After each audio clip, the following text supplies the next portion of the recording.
Pessoal, vamos lá. Tô tentando aqui, mas desculpa a improvisação, mas vamos continuar nossa aula.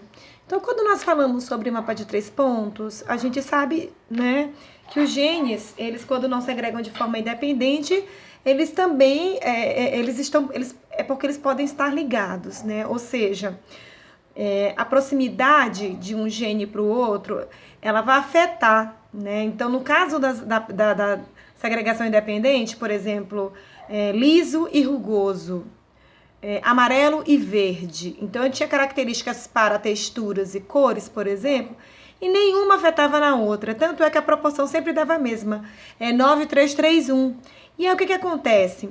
Quando é realizado um cruzamento teste, ou seja, eu tenho um heterozigoto que cruza com um homozigoto recessivo, a gente espera que as frequências saiam todas iguais, né? 1.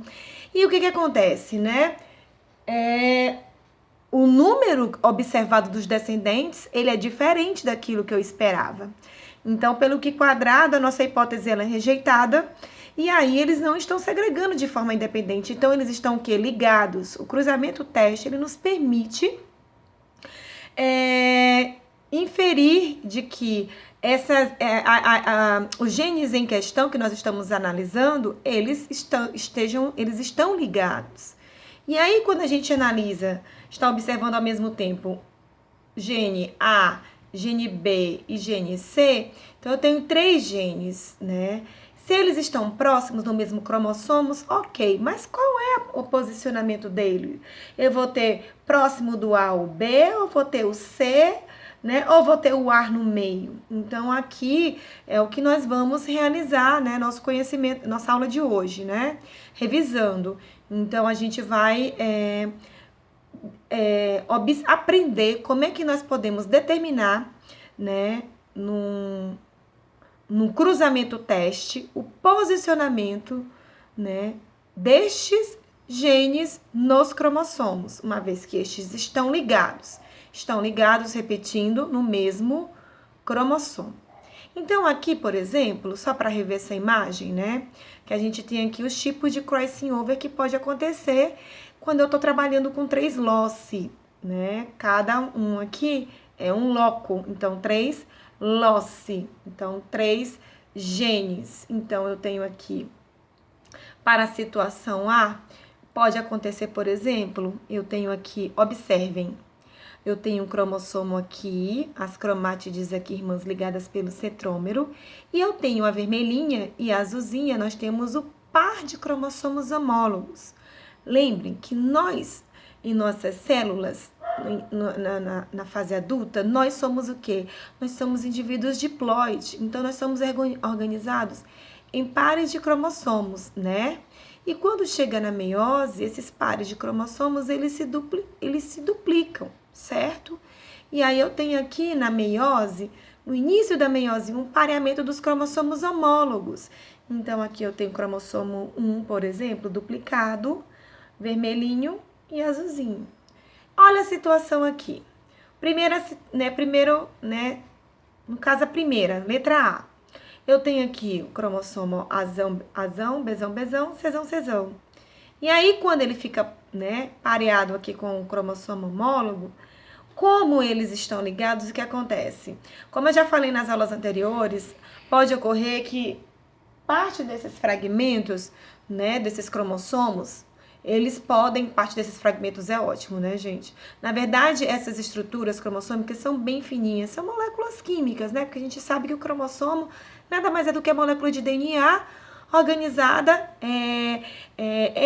condensada pelas proteínas histonas, né? E aí a gente tem essa organização aqui. O que acontece? Eu tenho, por exemplo, o gene A, B e o C. E aí acontece que esse A e esse B estão tão próximos que olha o que acontece. Pode ter situação em que esse fragmento V azul, Bzinho e Czinho, ele pode soltar e depois religar. Então, é como se nós esperamos aqui que ele venha Azão, Bzão e Czão, e aí vem o primeiro lado, Azão, Bzão e Czão, porque não aconteceu nada, ok? Azão, Bzão e Czão. Agora vamos ver aqui, né, essa outra cromátide, ó. Azão, ó, houve troca, permuta, Bzinho e Czinho. Então, olha aqui como ficou. Em vez de ser azão, Bzão e Czão de novo vermelho, ficou azão, Bzinho, Czinho. E é claro que este cromossomo aqui, o homólogo azul, que a gente esperava azinho, Bzinho, Czinho, houve troca. Então, agora eu tenho o quê? Eu vou ter o cromossomo, perdão, eu vou ter esse lado azinho, Bzão, Czão. Então, olha só. Então, percebam que eu tenho aqui um par e outro par homólogo. Se nós olharmos esses pares homólogos, nós vamos perceber o quê? Eles não são idênticos, né, aos pais, né? Houve uma recombinação aqui, né?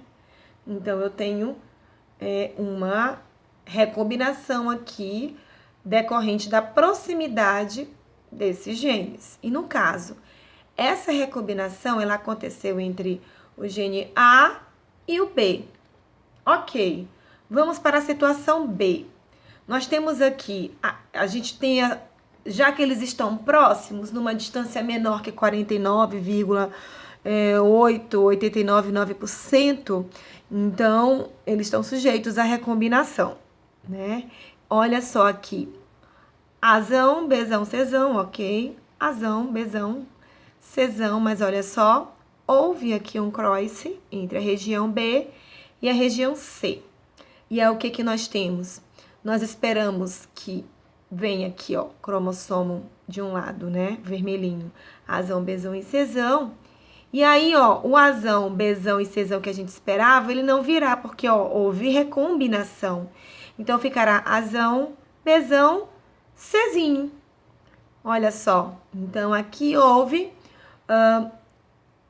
uma recombinação. E para aqui, o par azul, né, que nós temos, aqui não aconteceu nada, azinho, Bzinho, Czinho. No entanto, esse aqui, né, que houve a troca, a gente já viu a permuta com o anterior, vai ser no caso contrário, ele permanece azinho, Bzinho, não vai ser mais Czinho, vai ser o quê? Czão. Então, azinho, Bzinho, Czão. Percebam que pelas cores, né, fica mais fácil da gente identificar aqui, no caso, a recombinação. Então, a gente tem agora uma outra possibilidade, porque nós estamos observando, pessoal, um gene A, B e C. Então, aqui, a meiose ela pode acontecer tanto do sentido A para B, como do B para C. E a meiose ela pode também acontecer no meio, na região do meio. E olha o que vai acontecer, né? Aqui, ok? Então, eu tenho, ó, azão, Bzinho, Czão. Azão, Bzinho, Czão. E no outro, contrário, né? Azinho, não vai mais ver em Bzinho, então virá Bzão, Czinho. Então, aqui eu tenho um recombinante. Azinho, Bzão, Czinho. Pessoal, se a gente for ver, em cada um dessas possibilidades, ó, o crossing over único entre A e B, entre o B e C e o duplo, né, são possibilidades de recombinantes diferentes. E isso aqui é incrível, porque aqui a gente pode perceber como que esse crossing over, a permuta, ela pode influenciar nessa variabilidade genética que nós temos, né? Então, aqui, ela não fica, além da variabilidade de geração e evento, que a gente não consegue precisar, mas a gente estima por causa dessa distância entre eles, mas eles podem dar ainda combinações diferentes, né? E isso é fantástico. E agora nós vamos aprender como se determina o posicionamento desses genes, porque se vocês perceberem, aqui, ó, eu tenho azão, Bzinho, Czinho. Eu tenho, ó, esse outro, azão, Bzão, Czinho. E esse outro eu tenho azão, Bzinho, Czinho. Se a gente perceber, comparando já aqui o cromossomo parental, a cromátide, né? Azão, Bzão e Czão. Quem que mudou aqui? Bzinho. Quem que mudou aqui? Czinho. E quem mudou aqui? Bzinho e Czinho, né? Então, desse lado aqui nós percebemos 3 recombinantes diferentes. E aí, né? Dá para concluir o quê? Que dependendo da região em que ocorre o crossing, é que a gente vai poder estimar, no caso, a partir desses descendentes, o posicionamento desses genes nos cromossomos. Como é que nós vamos fazer isso? Matematicamente. Nós vamos fazer o cruzamento teste e vamos observar quem são os recombinantes. E quem serão os recombinantes? Aqueles que não tiverem os fenótipos dos parentais, do que a gente espera. No caso, pessoal, geralmente os parentais, eles, né, fenótipo igual aos pais. Mas aí a gente lembra daquela configuração cis e trans, né? Porque embora eles sejam heterozigotos, se a configuração cis e trans, ela, no caso, se for cis, se for trans, a gente sabe que os descendentes parentais, eles vão apresentar em maior quantidade, porém, com aquele número de descendentes dos recombinantes e não idêntico aos parentais. Então, a gente tem que ter só cuidado com isso quando sempre no cruzamento teste, que a gente quer fazer mapa de 3 pontos e a gente quer determinar qual é o posicionamento deles, a gente vai observar primeiro quem são os que têm maior quantidade de descendentes. E aí a gente vai analisar esse número de descendentes em relação aos parentais. Então, vamos fazer isso agora, pessoal?